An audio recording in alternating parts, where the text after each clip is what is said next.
Just you and me and the truth, brother. That's all there is. Hey, you know what I love about you, Peter, is you're always on time. You're the only person I know, you and myself, that is always about 4 minutes early to anything. That's right. I'm not an LA person. That's the thing. Like that shit drives me nuts. Like everyone just thinks they're so busy. Oh, I'm so busy. It's like, dude, you're not busier than me. Trust me. You're just rude. Is it that, or is it that you don't have a life, and so you have to come early to everything? Dude, I don't know anyone that's busier than me, honestly. That is true. You're very busy. Hey, one thing we're not going to talk about on this episode is the size of our frying pans. Yeah. I mean, my frying pan's bigger. It always has been a lot bigger, but I don't know whether that's just compensation or whether I just need a bigger frying pan. I used to live with Peter. And John Kim. Well, he eats more than I would say four average people. He eats more than. Or do you eat less than the average female teenager? Where are we going to take this podcast? We're going to take it all over the place. Hey guys, welcome back to the Pharos podcast. I am with my good friend, author and therapist, John Kim, aka the Angry Therapist, who really isn't that angry. We'll get into that in a bit. John, thanks for joining us today on the podcast. As you know, I love you. You're a good friend. You're also one of the busiest guys I know, and you're busy in a very different way than me. And we'll jump into that in a second. But you're at an interesting point in your life where you have this new book that just came out, Single on Purpose. But you're also at a point where this is the first book you've done, not as just you. You're doing it in partnership with Vanessa. And that's the first time you've done that, right?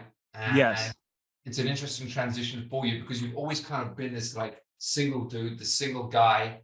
That's kind of been your audience. That's been your kind of like platform. But now you're in a different situation. You're in a relationship. You have a kid. You're touring together. I know you've done a lot of like book signings together, a lot of like seminars together as a couple.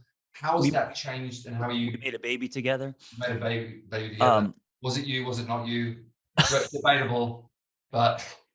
Hey, first of all, the book is called "It's Not Me, It's You." You called it "Single on Purpose." Before, yeah. Yeah, probably on purpose. You said that. What's the question? How has the experience been different for you? Like, have you made that adjustment to being you? So, Single on Purpose was just right. And then It's Not Me, It's You. It's done as a couple, done as a relationship thing, and everything the way you've promoted it, the way you've taught, the way you've experience. Well, listen, you're a writer as well. I had a fear of, and I know you have issues with control. So I had a fear of losing control with art, right? And so all my other books was just me. And so when I thought, okay, I want to write a book about relationships, but I'm going to bring my partner in, I felt like, fuck, I didn't want to not be the leader of the band, right? So I had a lot of fear, but I said to myself, okay, what would make a better book? Right. And you probably asked this about your business and all your stuff. What would be the best product? Right. And to be honest, it would be bringing in my partner, who's also a therapist, who's going to call me out on my own shit. If I just wrote a relationship book on my own, it would just be through my own lens and a lot of, me on behind the podium. Right. And I thought it wouldn't be that interesting. And so I brought her in. And it was exactly what I thought. It was challenging. It was scary. There's stuff in the book that we put out there that is very personal. And we had a rocky beginning. It wasn't love at first sight and all of that. And so to kind of revisit that was it was triggering. It was interesting. It was difficult. But the book, but we're proud of the book and it's out. And thank you for asking. Yeah, no, I'm just because this is your fourth or fifth book now. Number 5. This is your fifth book. Yes. And your audience, has always responded to you as the kind of single guy going about life and trying to find his path. Yeah. What's the response been now that you are, in this partnership? Has the response been good, or are people like, well, what happened to the Single on Purpose guy? I don't know because I try not to get concerned with what people think, or my insecurities will shine. I will start to doubt myself. I have to just lock my gear and forward. The reviews are good, but yeah, I don't know what people are thinking. I mean, I might have lost some people. I might have gained some people. For But sure. here's the truth is I'm not single anymore. The truth is I'm in a partnership and we're building a life together, and that's where I'm at. So, as a writer, I think you just always have to go back to writing what's honest. Yeah. And obviously, two therapists coming together to write a book, that immediately presents, not only a wealth of experience, because you both have your own experiences as therapists in your individual right, and then come together as two therapists. That must be a real trip, like to talk about like your experiences as therapists, as well as being like a man and a woman coming together. Yeah, yeah, There's so much there that you can kind of delve into. yeah. I Um, would. If Vanessa wasn't a therapist, I wouldn't have done it. It would be like you partnering with someone to write a book about fitness, but the person you're partnering with, you may love, but it doesn't have any kind of fitness training, right? right. So, in order for us to be kind of on equal terms and bring something valuable to the table, both people have to be certified. Both people have to have some kind of street cred. And so, if she wasn't a therapist, but she was just my partner I'm bringing in, it wouldn't have worked. It would have felt kind of phony, and I'm just kind of bringing someone in, you know. And maybe I shouldn't say bringing someone in because it was our book. We had to sell it together. It wasn't something like, Right. right, right. It was something Did, we did we she built from scratch. did she pitch it to you in the beginning? Did you pitch it to her? Was it like a publishing idea? Was it who pitched it to who? I pitched it to her. The publisher wanted a "What's next for you," and I wanted to write a book about relationships and love. I've been saving it. I always thought I would call it Love Hard, and uh, don't laugh at me, Peter. I'm laughing. I like And it. um, I pitched it to Vanessa. I said, "What if we wrote this together?" And then she Mhm. was on board. That's great. Um, And as it stands now, like obviously you've built your identity a certain way over the years. Do you feel like an identity shift, or do you still see yourself as the same angry therapist, or are things changing for you on a personal level? Obviously, your situation is different, right? yeah, yeah. But do you find yourself like who is the angry therapist? What the identity of what that once was? Do you feel a shift in that now that you are kind of writing as a couple in a relationship and have this different life dynamic? Yeah, a lot more men follow me now. So in the beginning, when I was going through a divorce, and yeah, I bought a motorcycle and I was doing CrossFit 10 years ago. I think a lot of women followed me because here's a guy talking about a broken heart. Maybe they felt sorry for me. Maybe they were curious about what a guy goes through. I don't know. But 90% of my followers were women, but now it's equal. I think a lot of men have kind of come over, and I'm wondering what happened, because I'm definitely not more quote unquote manly, at least through your eyes. Definitely not. Definitely Yeah. not. So, but you know what? Not all men are attracted to manly men, Peter. That's true. But this is great because that was my next question to you as your audience. Like, how has your audience changed with that the relationship angle? And that's interesting that it did go from that. What I see, honestly, whether it's the relationship or whether it's parenthood, whatever it is, and when you're busy and when you're entrepreneurial and you're trying to do all these different things, it's a difficult juggling. And all these things come into play. Your past comes into play. Your past relationships come into play. Yeah. Your own ambition comes into play. Your hopes for your children comes into play. There's so many different things that I think people can now relate to. Because I think before a lot of people relate to you as a single guy. There's a lot of single guys out there. Like, I can relate to this guy. Yeah. But a lot of people go through. I mean, me and you, we were kind of late to the marriage game. We were late to the fatherhood game. No, no, no. I was not late, Peter. I got married when I was 29. Oh yeah, Yeah, yeah. yeah. You were. Maybe you should use some I statements in this interview. You Right. were late. You were It's late like, to the marriage game. I got married at 29, and then I got a divorce 5 years later. which is what started the Angry Therapist Project in the first place. Right? Yes, yes. But once you find yourself in a situation of marrying in your like late 30s, early 40s, having a kid in your 40s. But really, for both me and you, I think our careers, not my career wasn't like going somewhere before, but it really didn't establish itself until I was 40. And Yeah. I think yours probably took off in your 40s. Yeah, but has that been the pattern for you? Were you always kind of a late bloomer or no? I know you're the youngest in sibling position. I think I've always been, my issue was, it's been a commitment issue. I was always never ready to say like, this is my, I was always worried about saying, this is my job, this is my life, or this is my relationship, this is my life for the rest of my life. The So I was permanence of that. very Yeah. afraid of commitment in that way. Whereas now I'm very much like, this is what I'm doing, this is what I want to build, this is the Yeah. direction I want to go. And with Emily, it's like, this is the relationship I want to have, this is the family I want to have, this is the place I want to be. So something changed in me, in my 40s, that I don't know whether it's because you become a lot more aware of like how much time you have left or time running out. Hmm. When you're in your 20s and 30s, you think you're going to live forever, you think you can do anything, you think you've got all this time.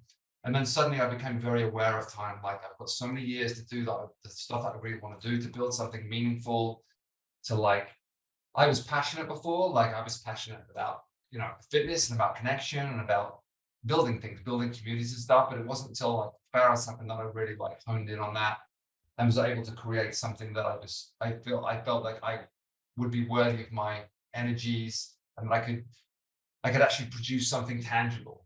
So Prior to that, a lot of my work had been very transient, like come and go, right, people leave, you right. train actors to do the film, then that ends, they leave, then you have to build new relationships. It's all very this kind of transient You process. we have something in common. I just had this revelation.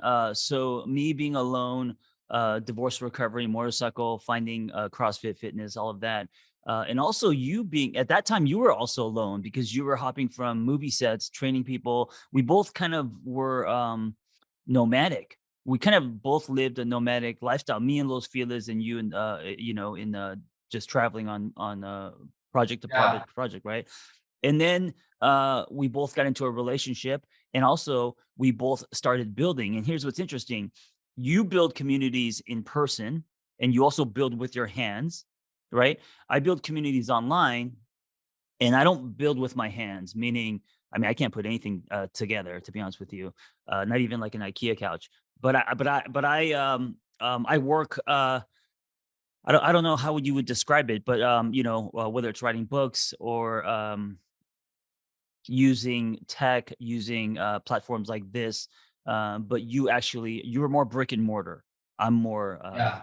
yeah, Well, going back just to what you were saying, like the interesting thing about, well, maybe some people think it's interesting when they don't, but although I was in relationships before Emily, I weirdly almost always saw myself as a single person, like a lone wolf type character. right. So physically, I was in relationships, and this would be awful for anybody that was ever in a relationship with me to hear, but they kind of know. There was a disconnect there, and I saw Mm, myself as going out and doing things on my own, as being like, the kind of like the cowboy. the cowboy, the kind of Yeah. like the pioneer, like going out on my own, doing something. And it was very the reasons why my relationships in the past struggled was I just couldn't see how that worked with someone else. I couldn't see a path with someone else. I couldn't Oh, see a path. yeah. Like And I that, want to go do these things, and I don't know where you fit into this picture.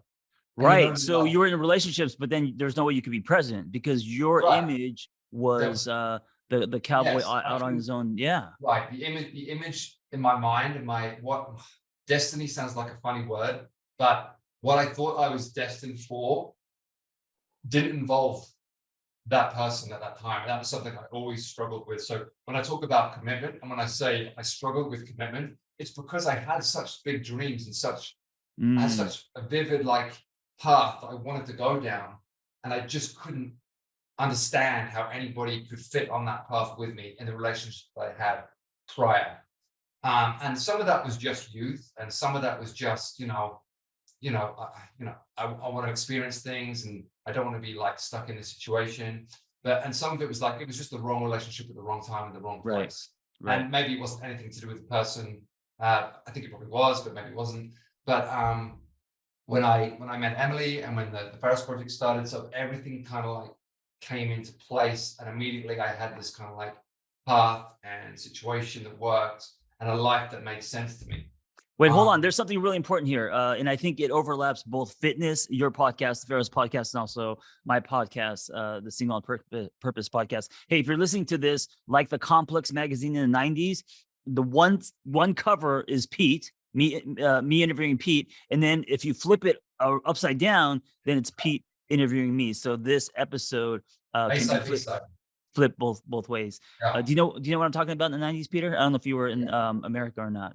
Yeah. But they used to have magazines with two different people that you could flip back and forth. I remember. Okay, so this is the podcast version of that, just to let people know, because they might get kind of confused. What show are we doing here? Hey, here's what's really interesting. It overlaps wellness, overlaps fitness. The power of visualization, in that I know you grew up with a lot of visuals. So whether that was Arnold Schwarzenegger, Bruce Springsteen, Baywatch, I'm sure that poster was in your bedroom, but the image you had of the the nomadic cowboy on this adventure on your own, dude, I think you subconsciously traced that, right? So and I still see elements of it now, even though you have a family. There's something about you that is very kind of like that superhero, the lone, going on these things kind of alone, doing your own thing. I see you even like moving to Idlewild, that even though you did move with your family and all that, that's kind of the spirit of that is still there.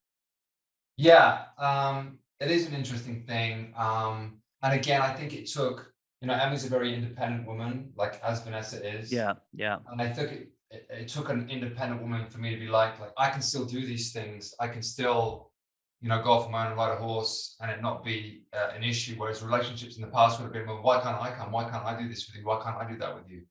Oh, maybe you thought that a relationship looks like entrapment, or looks like if I'm in this or I love this person, then I can't go do these other things. And maybe Emily was the first one where you felt, oh, in this relationship I can, and so I feel safer. Yeah, and I don't. Again, it could be elements of youth. Like there's the classic thing of like, there's the Springsteen thing, like Born to Run, right? Where you're like, you're the kid that grows up in a small town and you just want to get out, and you Right. think it means escape, and you think it means just going off on your own and riding off into the sunset.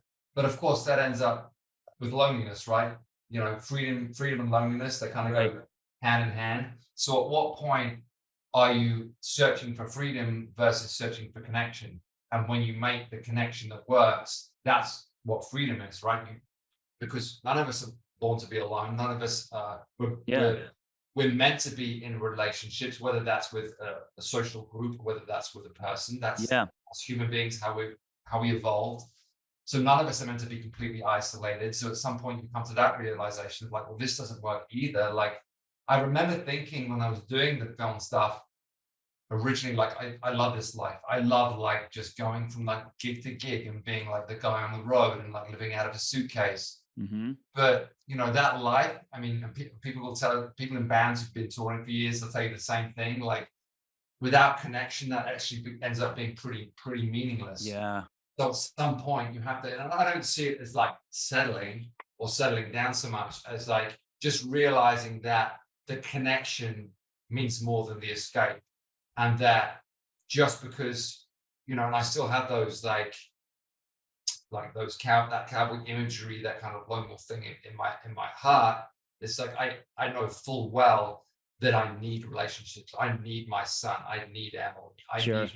I need the Pharos community. I need my friendships, because one thing like my experiences have taught me is that I'm actually not that great on my own. Mm. If I'm left on my own for too long, What do you do? I What are your vices if you're alone? I think I think I get too negative. I'd probably be a lot more sad. Yeah. A lot more kind of like depressed is the wrong word. I've never been a depressed person. I've always been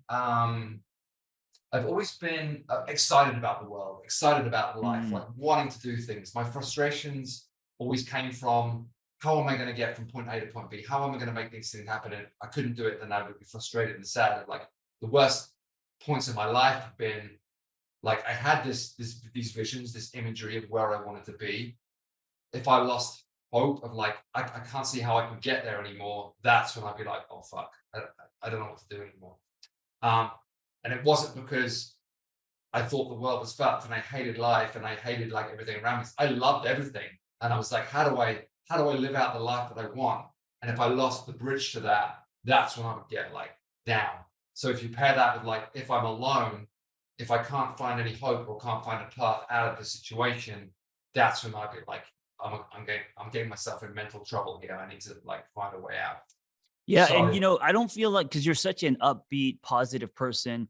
I don't ever see you like negative. And if you are in a negative space, it's very brief, and then you kind of pull yourself back up. But I think what you're yeah, talking about is dysthymia, which is just kind of a low grade. It's not depression where you can't get off the couch, but it's kind of a grayed no, out, yeah, dysthymia. yeah, I've always been pretty like resilient and determined. So I've had some setbacks in my life, like anybody, Yeah. but I was always like, fuck you, this is a test. I'm gonna fucking keep going. You just watch me. I've always been of that mindset. You're not like that in your workouts though. But you're right. You are like that in other parts of your life. Like What do you mean I'm uh not allowed my workouts? I'm just fucking with you. Right, I'm just fucking with you. I just meant that, in workouts you don't have the determination you do with right, business. right. Not I'm anymore. just joking. It's Um, there, Peter. It's there. yeah. Yeah. So that is something like I think I sort out friendships and whether it's interesting when we talk about relationships, because in this context, we're talking about a relationship between a partnership, whether that be a man or a woman or a man, whatever. But I had a lot of meaningful like brotherhood type Yeah. relationships or friendship type relationships, which prevented me and saved me from being alone, which I think were really important. Yeah. And like you mentioned about being a writer, like I used to write. I mean, I used to write a lot more than I write now, whether it be like songs or short stories, whatever. And when I was alone, that's what I would do. I would have that Mm, outlet. In fact, that's when I wrote my best stuff, as I'm sure you did. yep. When I was alone, when I was feeling lonely, when I felt like the frustration of loneliness. A lot of good art comes out of that situation. And one of the reasons why I've written less and less in the recent years that have gone by is that I don't really feel alone. It's I have so much around me. I have so much going on. I'm almost too busy to feel those sensations. So for better or worse, like I don't really write that much anymore.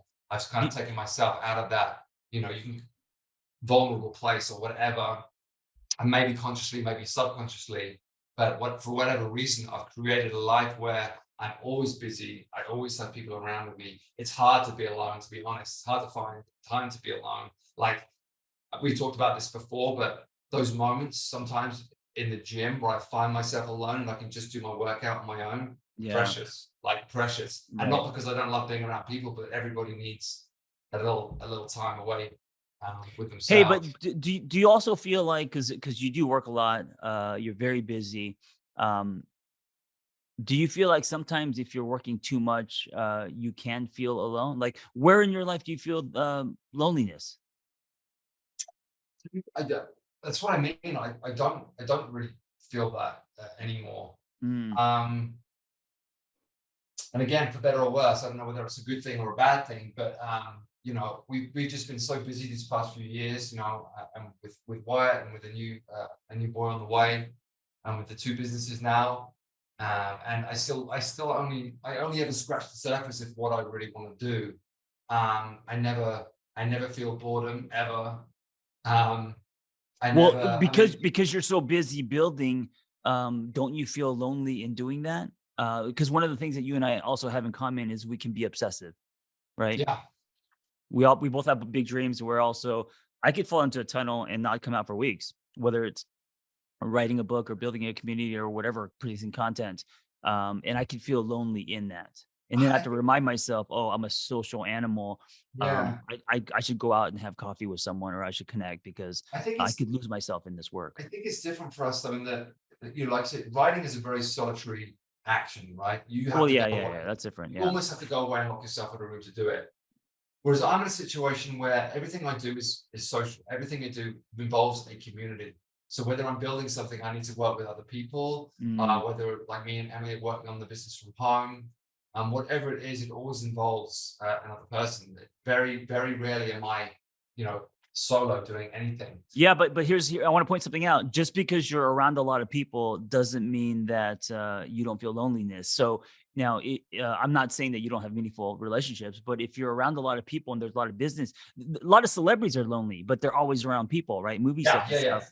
Um, I think what helps for me is not so much how many people are around me, but the quality of the relationship and how what kind of quality time is mixed in with all that. Yeah. Yeah. I mentioned before about, kind of brotherhood and, relationships with friends and that kind of stuff. And if there's anything I regret over the years, it is not doing enough to hold on to those relationships or not spending enough time with friends. Like, I know guys and I like our friend Jeff, they're still friends with their friends from school and friends from college and all that kind of stuff. I've always kind of very much been, and don't get me wrong, I'm still like in touch with people, whether it be like on Facebook or something like that. But I don't have meaningful conversations with people I was with in school or people I was with in college anymore. Right. I've always been like, once I've moved on, I've kind of moved on, and that's been kind of it. Um, so yeah, if there's anything I regret, like I should have maybe had more conversations and maybe caught up with people more. Um, but yeah, I don't know why that is. I've just always like been pretty, I guess, transient with my relationships, right? Mm. I move whether my geographical situation has taken me away from someone or just I've just evolved in a different space. Um, I those, you know I disagree with you in that I don't think history alone makes a relationship worth investing in. So when you're talking about college friends, you're talking about people you went to, you're talking about back in the day. Now, if those people have grown with you and they've changed and you guys have things in common, then of course, it's amazing to have friends with history. But if you have moved on, if you've moved to a different country, if you're doing something different, it's really hard. And I don't think you have to be friends with people because you have history with them. no, I agree. I agree. Yeah. But I have friends from university. Like if we were in a room tomorrow, we'd snap right back into it and Hmm. it would be great. Right. Right. But for whatever reason, like, I don't know whether this is a masculine and feminine thing, but I know like Emily will call up a friend that she hasn't seen or, Hmm. whatever. And they'll have like an hour conversation. They'll have a catch up. I will never fucking do that. Like I will never, Why? Is that an ego thing? Why I don't wouldn't you know. call? Like Even if you wanted to, you wouldn't do it? I just wouldn't want to. Mm. Shit. I've never had, I mean, my family's different. Like I'll speak to Yeah, of course. my Right, family, my mother, my right. father, but I've Do never wait, do like, they do they represent your past and something that you're running away from? Like, is it I because think so. yeah, The amount of times I've done it, like I count on my hand. Like yeah. I've called up a friend out of the blue that I haven't seen for a while. Be like, look, I just wanted to have a catch up. And I just haven't done it. And I don't know why. And I don't know whether it's because I'm always just thinking about the next thing or I'm always too busy or whatever it is. But yeah, it's something that I kind of regret. Just like I regret like I haven't like journaled in my life. I know you've always journaled and you've always Yeah. recorded a lot of stuff. I kind of regret that because I've been through some interesting experiences that I wish I could remember more about. But yeah, I Do think you do that's you that's make what a do you make an effort these days to not your history friends, but friends around you, like Emily would do? Do you do that with friends in your life to grab coffee or some time for you and that yeah, person? I'm a lot better now. Especially I think Idlewild has been really good for me Hmm. in that it seems like a less hectic, busy place. So I feel like I can have time to like catch up with whether it's Jason or like friends that live here. It seems like a much more kind of like how I grew up in more of a relaxed, uh, small town vibe. I think the city is very like everyone in a rush, people coming and going, no one has time for each other kind of situation. Whereas here it seems a lot more like I have the people I rode horses with. It feels like a lot more relaxed and we can have conversations. And I think that's what I'm craving more is that connection to a local community that doesn't Yeah. feel so rushed and so um so crazy, even though my mind and business stuff's always like crazy in my head. It's like I have these moments here where in the mountains where I can be like calmer and more patient, more present.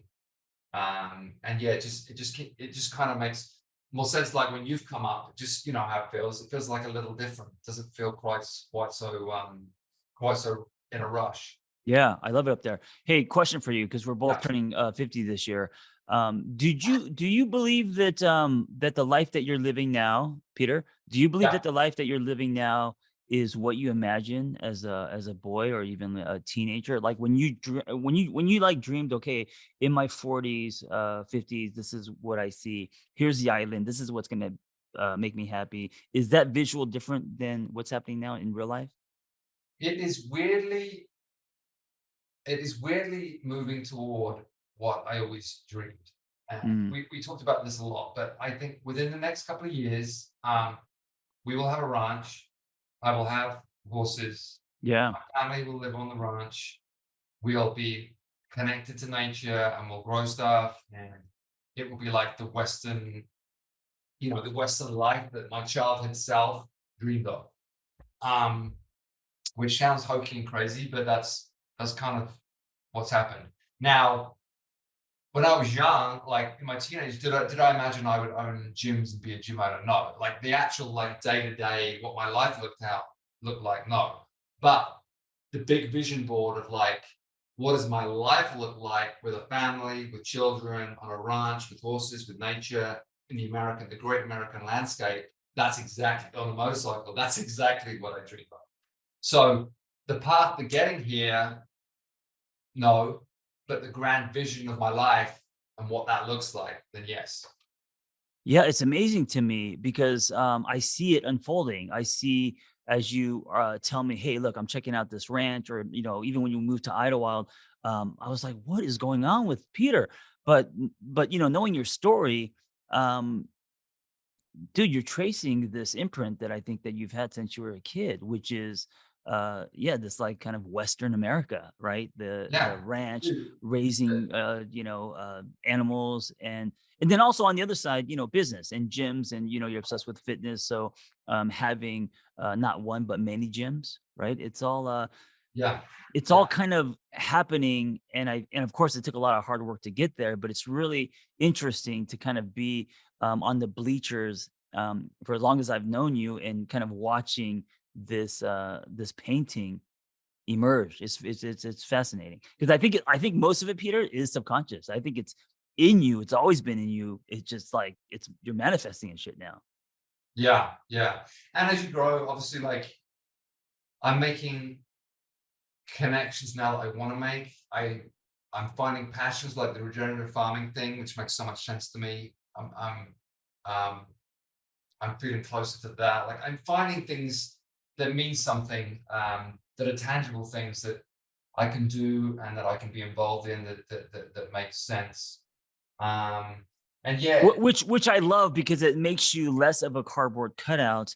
Um, right. because fitness isn't just about lifting heavy and Yeah, and sweating, but it's that's a lifestyle. So yeah, to that's it. hear And that it's you're interested in something else like that is that's interesting. yeah, and it's interesting when I'm building this new gym because we just built this new gym in our world, and going back and looking at like, okay, why are we doing this? Like, what is this really about? Honestly, the honest answer is it's all about connection. It's all about building something meaningful for a community that needs it, and for people to have, a center for that energy, for that physical energy, that kind of mental energy, that physical expression. That's what excites me. Like I like lifting weights, sure, but I don't build a gym because I want to lift weights. I build a gym because I want to make those connections. I want people to feel that experience of like what that place can do for you. You know, you've been in CrossFit changed your life, fitness changed your life. You went from being, lonely, depressed, whatever it was. You found fitness, you found your career as a writer, and it kind of changed you. You needed it. Not only did it change you physically, but it changed you mentally. So you know what that feels like. And I want everybody to know what that feels like. And when we talk about what fitness is, it is the first line of defense against mental and physical health. So we are saying, through fitness, nutrition, and lifestyle changes, we can protect you to some degree against, mental health issues, physical health issues. We don't want you to be on a ton of meds. We don't want you to get sick. We want to help you, and we can help you. We can prevent things from happening as opposed to like waiting for them to happen and then trying to find a bunch of things to solve it. Maybe we can start from this point and prevent that ever happening. And You whether know, that's with adults, whether that's with young people, there's just so much meaningful stuff that we can do.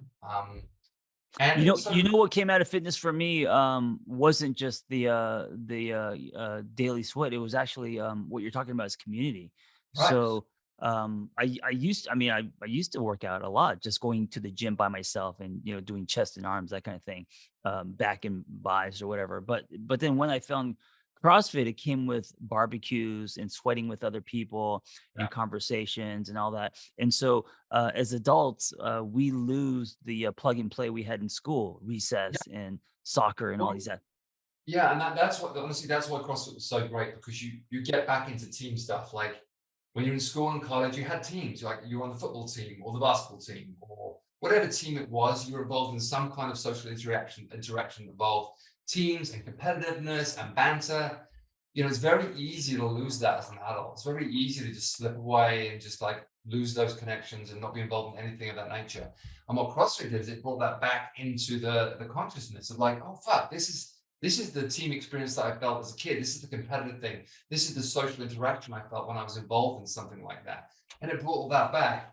And for all of the years that have gone by and all the shit that's happened in CrossFit and do this, do that, none of that really matters. Like the whole point was what it did for someone's journey in terms of their relationships and the way that they felt connected to people and they had a group and interaction. It wasn't just like headphones on, go to the gym, do your own thing and leave. It was like social. It was a social Yeah. thing. Yeah. In high school, I was on the football team, but I never played. So for the 4 years I was on, you think that's funny?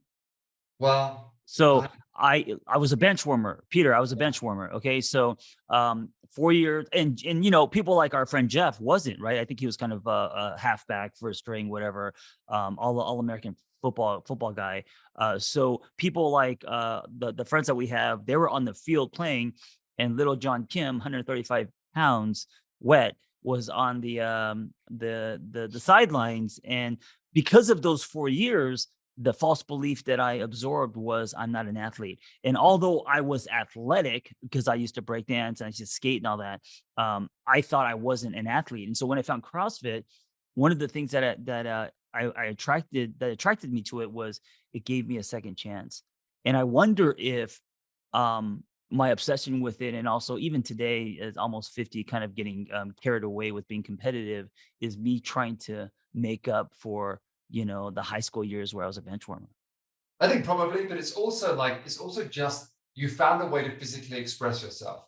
And I Yes, say that I this to didn't a lot of before. people, they don't know how to physically express themselves for whatever reason, whether they were like had some childhood trauma or they never felt they were an athlete or they weren't good at soccer or they weren't good at football. Once you find an outlet for physical expression, maybe it's CrossFit, maybe it's dance, whatever it is, you Right. change because you find a way to step into a different version of yourself. And it's not, you're not becoming someone different, but you are bringing out a side of you that you didn't know how to release before. And once you find that release, once you open that door, it's a whole new fucking ballgame. And Oh, when you see that's that as a interesting. gym owner or as a trainer, it's like, fuck yeah, like I changed that person's life. I made a Right. difference. Right. And that's what's great about training, honestly. Like giving someone a big chest or big legs, whatever, that's one thing. But seeing someone come alive or seeing someone grow into a Right. different version of themselves, that's the game changer, really. And Well, I mean, I that's can relate to that. I mean, we both, the other thing we have in common is you change people's lives through the door of fitness and their body. You work on the outside in, and I work kind of on the inside out. I'm not saying you don't work on one's inside, but right. But mine's through therapy and yours is through fitness. right. So I start with the outside and find the way in, whereas you start inside and find the way out. Because I always say, like, the gym really is a theater in which you can find personality. Like the personality that comes out in the gym starts to spread into the real world. Like you start to express yourself in the gym, and that expression carries over into your external life. So you almost release something or unlock something in the gym, and once it's unlocked, it'll pay dividends to the rest of your life. Yeah. But some people, you can't just, I mean, as a therapist, you can't find a way in with words. Sometimes you need to find a Sure. way in through physical action. Sure. And you've seen people, like I've seen people break down in a workout to the point of tears, Yeah. but they needed that. They needed to be broken down. They needed to experience that kind of a trauma to have a breakthrough. So it can be a very working out can be a very, very emotional thing. I think on the surface, people see it as like sets and reps and weights and stuff, but people's relationship to working out and physical action can be very emotional. Yeah, and I don't know if I would define it as a breaking down term. I mean, you kind of describe it as kind of a North Korea thing. I think there is a reunion with self. I think there is so I think that tears come from either this revelation that holy fuck, I just did something that I didn't think could do. Like if someone runs a marathon or does a CrossFit work or something, pull up. Or this is why when you hear when someone does the first muscle up for the first time, they're on the ring and their eyes are wide and you could hear them from a mile away because they can't believe they just did this. So I think there's a lot of emotion that comes from accomplishing something physical that you didn't think could do. And in that, there is, of course, a reunion, there's a connection, there's confidence, there's all this stuff happening. And that's why it can get emotional. Yeah, there's a Yeah. revelation that comes with capability, right? Yes. You Yes. don't believe that you're capable of something, and then all of a sudden you're capable of something, and that's like, holy shit, I've accomplished something that I never thought I'd be able to do. And that, Right. I just don't want people to think at Pharos that you guys beat people down and give right? them a traumatic experiences, No, no, because no. that's how you But described it. I just want to correct that for you as someone who is not your PR, but I'm a member. And but what we're talking about really is skill acquisition. And when we're kids and we're growing up, we're acquiring new skills all the time. That's part of the learning process, right? But at a certain point in our right. lives, it's easy to stop acquiring new skills because maybe we have a 9 to 5 job, we go home. Yep. Cubicle, right? Okay. 9 to 5, punching a clock, not doing anything physical. Right. We lose that ambition for acquiring new skills. And then sometimes when people find that in the gym, they remember that sensation of like, oh shit, I just taught myself something new. I taught myself something new. Physically, I taught myself something new. And it's like magic. That's Um, actually what you're actually right, and this is the power of fitness when it comes to one's personal growth. I remember, we were flipping tires in alleyways in 2010, and then when I got into it, and of course, all the guys were very competitive. It was through these little accomplishments, like what you're saying, where I had little internal shifts, and I thought, oh shit, I did something today, or I tied someone, or I beat someone. Now what else could I do? It's like your mind expands from I yes. can't to wait, what else is possible through Yeah. the door of something physical. Yeah. And like you're saying, like one light turns on another light. So once you've made that first light turn on, it's like, well, maybe I can turn this light on. Maybe I can turn that light on. And suddenly all those lights turn on and you illuminate a whole new life. And it's just one small thing at a time. I mean, but what's really happening is you're becoming less afraid as these lights turn on. Right. You're Less, realizing there's no one under the bed. well, the great thing, and again, the great thing about the gym is failure, right? Like you fail all the time, and then you go again, and you fail, and you go again. Eventually, you win, and then you become less afraid of failure. Um, I mean, it's a silly example, but I can remember trying to do a sub 7 minute 2K row, which, like, who cares? But Mhm. I failed it a bunch of times, and the first time I did it, I felt like I was fucking 10 feet tall, like the Mhm. fucking biggest man alive. It's stupid. It doesn't mean anything. But Well, it means something to you. yeah, and That's what matters. it means there was something you couldn't do, and you worked hard, and then Right. you were able to do it. And that is the power of hard work. Yeah. And I think that's something that's easily forgotten or easily overlooked these days. It's like you experience happiness and you experience the feeling of accomplishment when you work for something and then you made it happen. You don't feel anything when you're just bought something or something is just given to you. And that's a lot of the problems I see today, is people thinking if they just get this, if they just get that, they'll be happy. But unless you fucking work for it, unless you fucking grind for it, and then it happens. Like you and your writing career, you and your books, like you fucking you grinded so hard for that opportunity. You made that happen. So when the book comes out, you feel, fuck, I fucking made this happen. If you'd have been like, I think about this with like, you know, maybe an actor or anybody who's just been like handed a career or handed some, or you know, something's just been passed to them. Do they really care about it? Do they value it? Do they value it to the same extent that you and me value it? Like, I fucking worked so hard for this, I made it happen. This has extreme value for me. If it was just handed to you, you would never have experience that same sensation. So I don't think I think we'd be friends, but I don't think you would respect me if I got things because of either I knew someone or if things were handed to me. Um I think it'd be very different, you know, because I think you which is great. I think you hold someone building something from scratch. I think you hold that up high. I think you respect that, and that's also what you do, right? So because we have friends that, you know, were born with silver spoons or with a lot of money, and both of us kind of started with nothing. I didn't have an agent. I had to query people. I started with with a blog and a broken heart, right? So if I didn't earn my way, but I got in because I live in LA, knew people, I don't think you would have much respect for me. I think you'd be nice to me on the surface, but I don't think we'd be right, you right. know. And I think that is, you know, that is a lot of the problems with celebrity and the blue check mark and all that thing. People are like impressed by, you know, people that have a lot of money or people that have a lot of followers or that kind of stuff. Like that shit does not impress me at all. The only thing that impresses me is hard work. Like when I see someone like you who've like made a career for themselves through hard work and sheer perseverance, that's what I'm impressed by. I'm not even impressed by skill, as in like, let's take the example of like football or soccer. Like I was always more impressed by the players that work the hardest than the most skillful, talented person out there. Like Mm. extreme talent that doesn't take much work doesn't impress me. Talent that comes from hard work that you had to really fucking work for, that's what impresses me.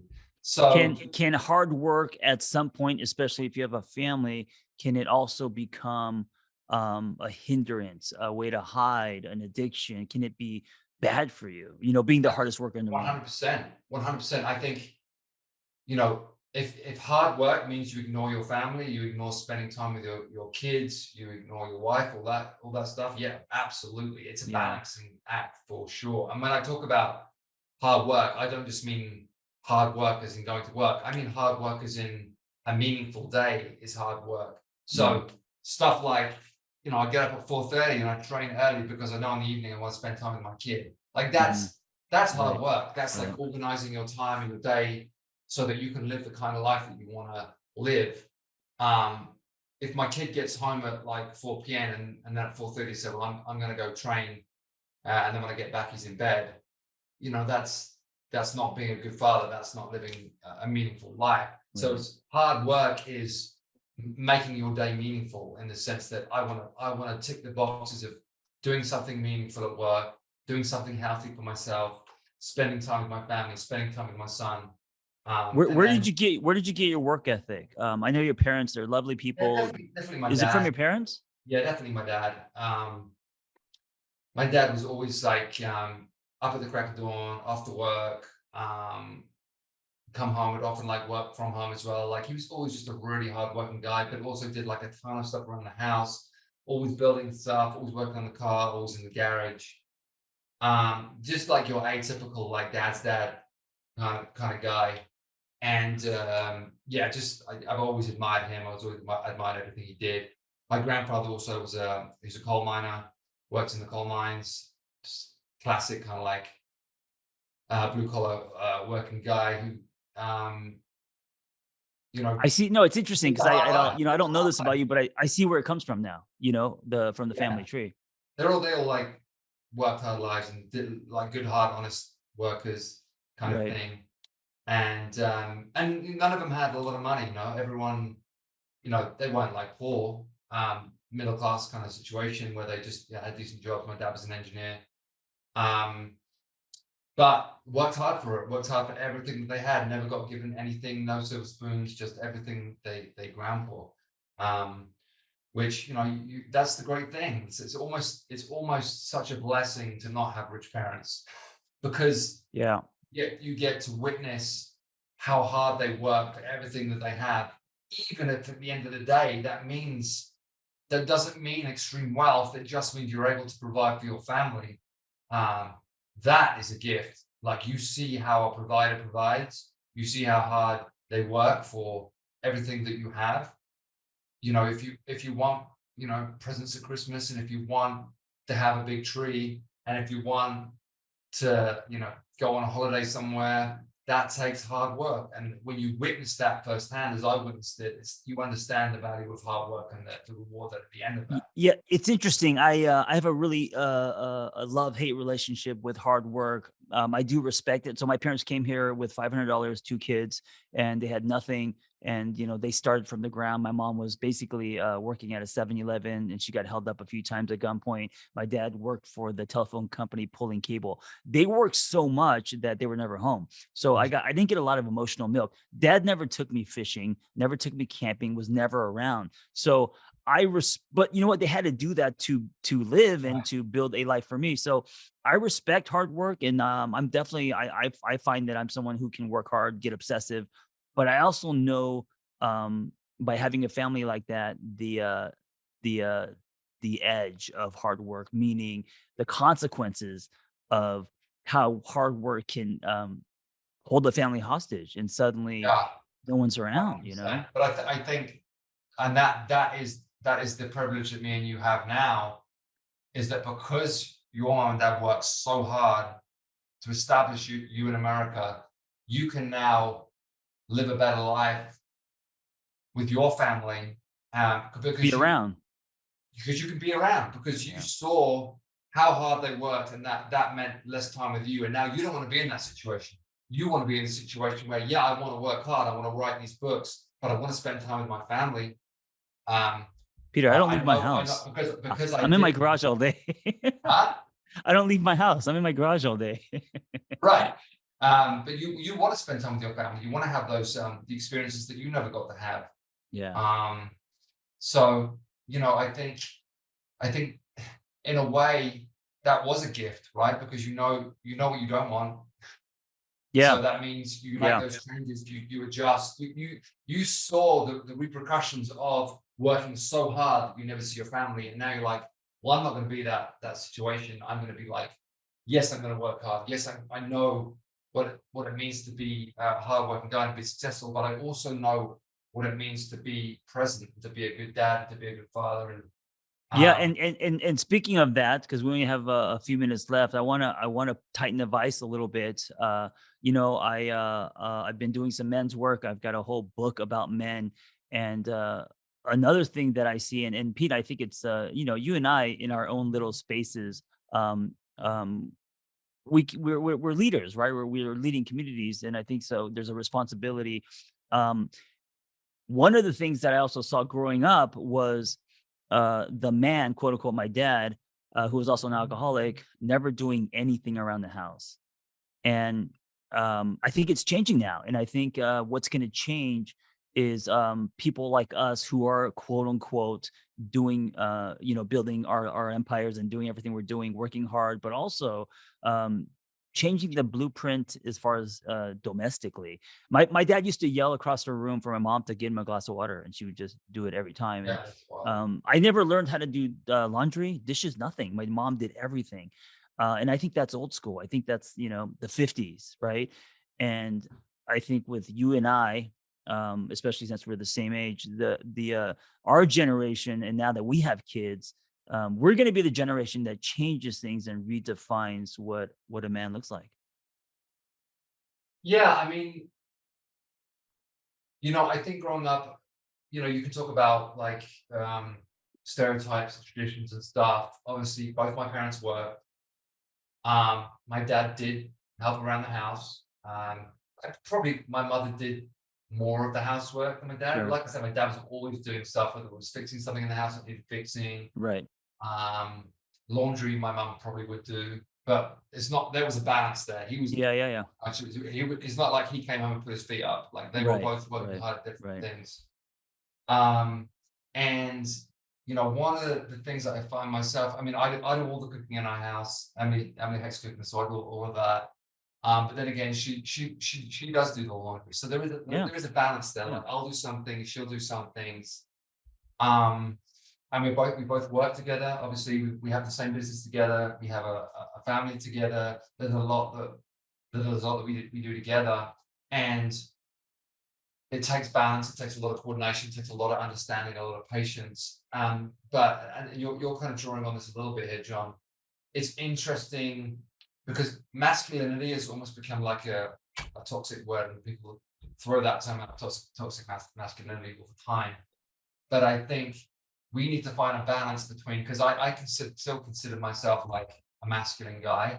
I like that there are certain versions. You're definitely obviously a masculine guy. You also have a lot of feminine energy, and For sure. masculine, feminine. It's not a gender thing. No, exactly. You're sensitive, right? You're creative. You For sure. sing. There's a lot of feminine energy. Yes. Not like And that is a balance of like it's okay. You have these different sides of yourself and these different almost like roles that you step into in certain situations. Because I don't think masculine is a bad thing. I don't think testosterone is a bad thing. I don't think feminine is a bad thing. I think we need all these like elements to us to exist and to exist in a kind of positive way, and to have good relationships, and to be the kind of family person that you're describing, that is more of a balanced situation. Because the reality of the situation is, if you both in your family unit, if both partners work full time, and you both have jobs, and you both have kids and stuff like that, you have to have kind of like an unwritten agreement of like, well, I'll take care of this stuff, you take care of that stuff. Yeah, of course, of And course. then we'll kind of meet. And I also struggle. It's nothing to do with masculine and feminine anymore. No, it doesn't. It's like, It's what not makes that. sense for you to do? What's the stuff that you're better at? What's the stuff that I'm better at? I agree. I'll take care of that. I And agree. also, You love cooking, you love barbecuing. That's your thing. There may be a gift there, maybe not. I don't know. I don't at all. So I don't cook, but you know what? I also do the dishes almost every night. So right. and I also struggle with it. So at home, I struggle with the blueprint that was passed down by my parents and what I saw, which is old school, and the shoulds that I live with, which is, women should cook, women should do the laundry, men should work on the cars and mow the lawn. That's how I grew up, and that was imprinted in me. And so to kind of redefine those roles is very hard and challenging. I struggle with it, but but it's all just a conversation. And that's also what's interesting to me, is to talk with someone like you, who has a lot of muscle and builds things, and is very good with your hands, and but also sensitive, and you're on your own journey. And I think a lot of people, especially since you run a giant community, they look up to you, or they see you, they absorb things from you, right? How could they not? So it's just, I admire anyone just kind of willing to talk about I it, think also the important thing to remember, there's no wrong or right as to how a relationship should look, or what the man should do or what the woman should do. It's like, what makes sense for your relationship, and Right. that may be defined by what you're passionate about, what you're good at, what you're bad at, but also by like what your day looks like. So, for example, like I'm an early riser. Like I get up at 4:35, get to the gym, do my workout, do it. So it makes more sense for me to do certain things in our day.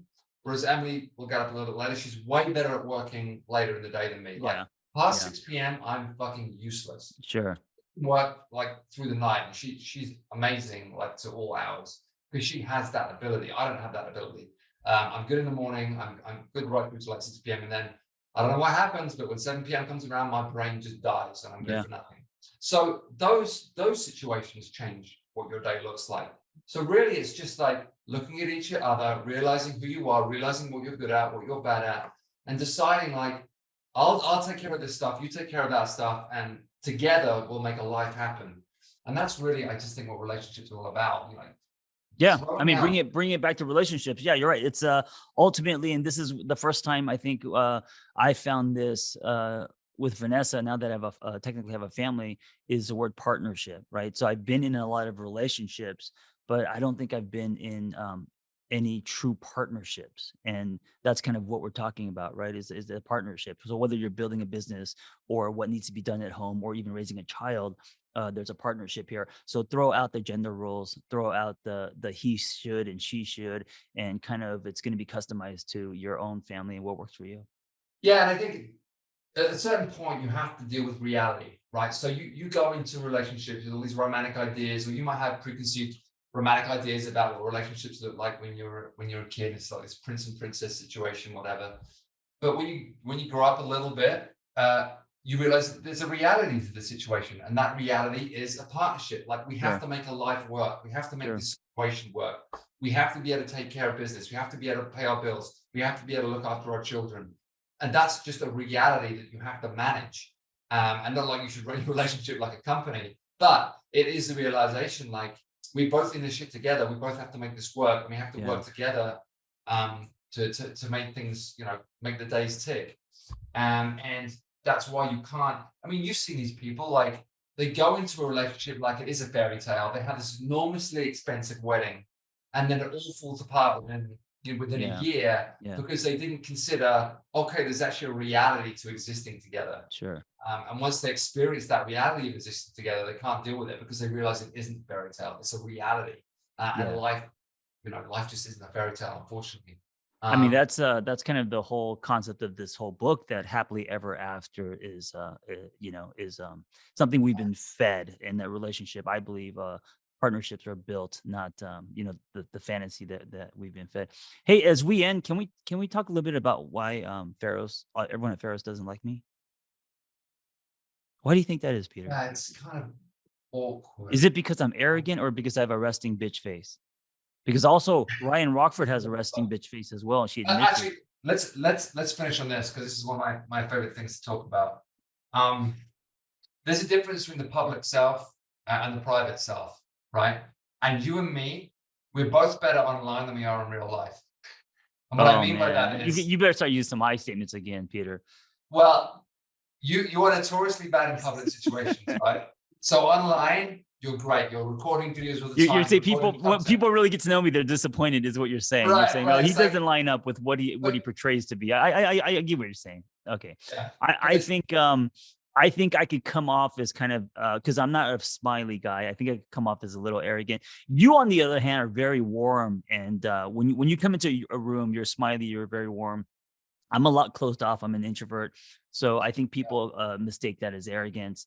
I don't know Um, if it's arrogance. I think sometimes people mistake insecurity for rudeness. And I see it a lot. So I people didn't say I judge was people. insecure. I said I was an introvert. People, you're definitely insecure. People judge people like on how they behave. It's like, that guy's so rude, he must be an asshole. It's like, maybe he's Yeah, just yeah, yeah. maybe he's just Because the person didn't like reach out or say hi first and all that maybe stuff. they're Yeah. just uncomfortable in the situation. Maybe this just isn't the Yeah. theater in which they feel like they can thrive. Um, Whereas, like, I still think I'm better online than I am in real life. I think I'm a disappointment in real life. But I will I agree. say, I do love being I love coaching, because I love being in a room, and almost commanding that room, and having people like Yeah. listen and understand. And I love getting the best out of people. I love that. I love drawing people's energies out of them and watching them explode. Um, Whereas I I've think witnessed you that do with your that. You fucking do jean that. shorts and yeah. Yeah, you do that through your books and through your work, right? That's how you bring the people read your words, and you bring something out of them, whether it's a revelation or whether it's an understanding or whatever it is. You use the written word to extract something good out of people, whereas I typically have used performance in some sense to get Mm. the best out of people. So Hey, you know what else it is dude, because I'm, either podcasting or on my phone or writing a book all day, when I come to Pharos, I almost want the time that you want, where you kind of want to be left alone and just yeah, want to like do your thing. So when I take class, of course I like bumping chests, talking a little bit, but I kind of like go into my own introverted, weird, and I'm sure people are like, that guy's kind of a dick. And also, I think because I've been CrossFitting for so long, I'm old and beatable, and so I think people just because I'm not like, good, so good that they can't, but I'm not like a beginner. I'm kind of like in the middle. And so they're like, oh, I'm going to beat that fucker. So I think a lot of people chase me. Yeah. I think it's a lot of things, but I think part of it is like you said, it's like it's your time to just like get into your own world, just do your thing, get in, get out kind of thing. You're busy, I get it. You want to get in, you want to get out, you want to do your thing. But I think it is good. I think you'll be happier if you just, and you do it when I'm there, and you'll do it if Jeff's there. You take a moment to like converse with people and get to know people. Like For sure. The joy that brings out of you. I need to stretch myself and make eye contact, shake hands, Right. make Pharos my community instead of just Pete and Jeff. Right. Right. Yeah. Right. Yeah. Fuck Jeff. I don't even know who Jeff is anymore. So yeah, just Pete. But hey, I want to say a couple things before we end. Hey man, I'm really proud of you because I've witnessed you from being my roommate in Los Feliz, walking the nights with coffee aimlessly and clueless with no passion, to now. I mean, Pharos was a shed. It was a shed that you guys turned into a huge gym, and now you're opening a second one in Idlewild. You had a baby. You have another one coming.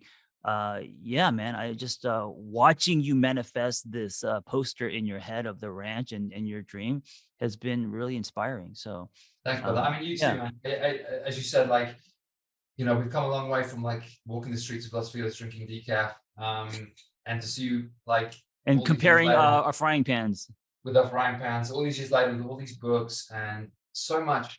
It's it's not just the books that I see. Like, you've really come out of yourself in these last few years, like your online presence, even your writing is so much better. Like the things you say, I don't know if it's just because you're plagiarizing more people. Most likely that. I have a copywriter and also a ghostwriter as well, who's written all my books. I think whatever it is that's happened to you in the last few years, like you've really found your voice, you've really found the way to express yourself that feels right and feels genuine. I know in your heart, you're always worried about people not seeing you as genuine. But I want you to know that it does come across as genuine. And I think you've really found your voice and you found your audience, and you've really used the skill sets that you have to make the best of yourself and the best of your life and the best of your situation. And I'm super happy for you and Vanessa. I'm really glad you bought a house in Idlewild so you could be closer to me. That's really sweet. And I look forward to sitting in your hot tub and drinking whiskey soon. Yeah, thank you, Peter. I appreciate that. You're very kind. We're going to be porch friends, which means sitting on a porch drinking whiskey and looking back at all the days and how far we've come. So. Yeah. What's that? In blankets. In blankets. Yeah, we're going to be cold and old. Yeah. Well, yeah, thank you for having me on your podcast and you. That was my podcast. Oh, I thought it was your podcast. Okay, great. It was my podcast. Okay. Yes. All right. Go build something. Thanks, mate. Be well.